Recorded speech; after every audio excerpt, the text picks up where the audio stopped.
और मैं हूं आपके साथ बिट्टू गिरी। अभी हम मौजूद है गर्दनी बाग धरना स्थल पे और यहां इसलिए मौजूद हैं क्योंकि पिछले 10 दिनों से कार्यपालक सहायक यहां पर देख सकते हैं बिहार राज्य कार्यपालक सहायक सेवा संघ का जो यहां पे भीड़ है, आप जो देख सकते हैं काफी मात्रा में जो भीड़ है वो देखने को मिल रहा है। पिछले 10 दिनों से ये भीड़ लगातार है और न जाने यहाँ पे कब तक भीड़ रहेगी, क्योंकि जब तक सरकार बात नहीं मानती है तो जब तक ये लोग यहीं पे रहेंगे और धरना स्थल पे रहेंगे। इनसे बात करेंगे और जानने की कोशिश करेंगे।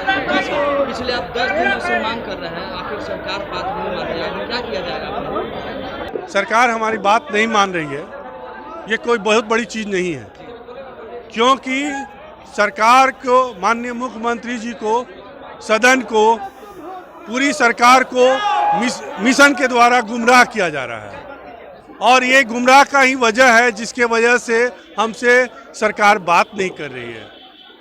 आपको मैं बता दूं, गुमराह करने के लिए जो वो तर्क दे रहे हैं कि उच्च स्तरीय समिति की अनुशंसा उन पर लागू है, अगर ये लागू होता तो समायोजन की प्रक्रिया जिला पर क्यों बंद है? अगर बंद नहीं है तो स्वास्थ्य विभाग से जो कर्मी हटाए गए हैं वो हटते नहीं पहले तो, क्योंकि उच्च स्तरीय समिति में ऐसी अनुशंसा की गई है कि जब तक आपकी सेवा है या फिर पद खत्म नहीं होता है तब तक आपकी सेवा बरकरार रहेगी। स्वास्थ्य विभाग में ये दोनों चीज़ नहीं हुआ है। वहाँ से जो कार्यपालक सहायक हटाए गए हैं उनकी ना तो आयु पूरा हुई है और ना ही सेवा समाप्त हुई है, तो और वहाँ बेल्टोन के माध्यम से लड़कों का नियुक्ति किया गया है आउटसोर्स के माध्यम से।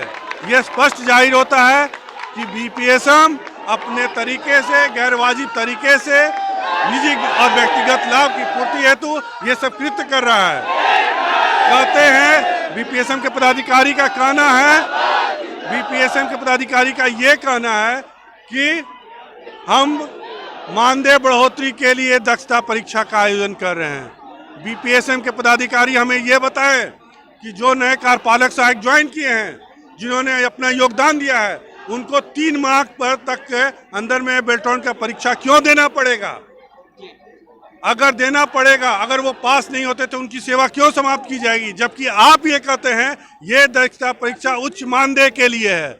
मतलब आप पूरी तरह सरकार, समाज और पूरी योजनाओं को आप दिग्भ्रमित करके, आप लगभग 10 दिनों से यहाँ पे हैं। बिल्कुल बिल्कुल, और अब आगे भी अगर हमारी मांगों पर विचार नहीं किया जाता है हम लोग आंदोलन करते रहेंगे। सवाल आपसे, विधानसभा घेराव कल नेता प्रतिपक्ष तेजस्वी यादव के द्वारा किया गया, उसमें लाठी डंडों से प्रहार किया गया क्योंकि बात जो उठा रहे थे उसके बाद उन लोगों पे लाठी बरसाया गया। ऐसे में क्या कहेंगे? अब आपको एक बात बता दें, माननीय मुख्यमंत्री जी कल सदन में एक भाषण दिए थे, अपने सदन को संबोधित कर रहे थे, तो उन्होंने कहा था कि बिना बात किए हुए वो बाहर चले गए।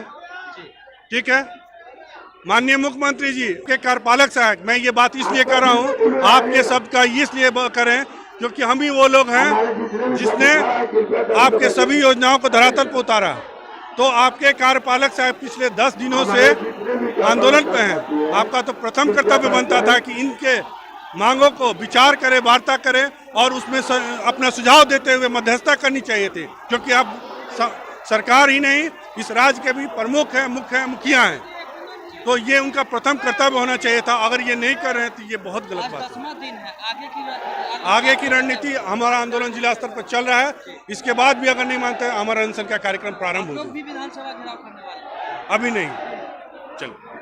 जिस तरह से साफ तौर पे इन लोगों का साफ तौर पे कहना है कि हमारा जो नेता है नीतीश कुमार, माननीय नीतीश कुमार सीएम जो है वो बात नहीं सुन रहे हैं। आगे 10 दिन से ये लोग यहाँ पे बैठे हुए हैं। लोगों को साफ तौर पे कहना है कि हमारी मांगे जब तक पूरी नहीं होगी जब तक हम लोग यहीं पे धरना स्थल पे बैठे रहेंगे। तमाम खबरों के लिए बने रहिए और देखते रहिए मंगे आवाज बिट्टू गिरी के साथ पटना।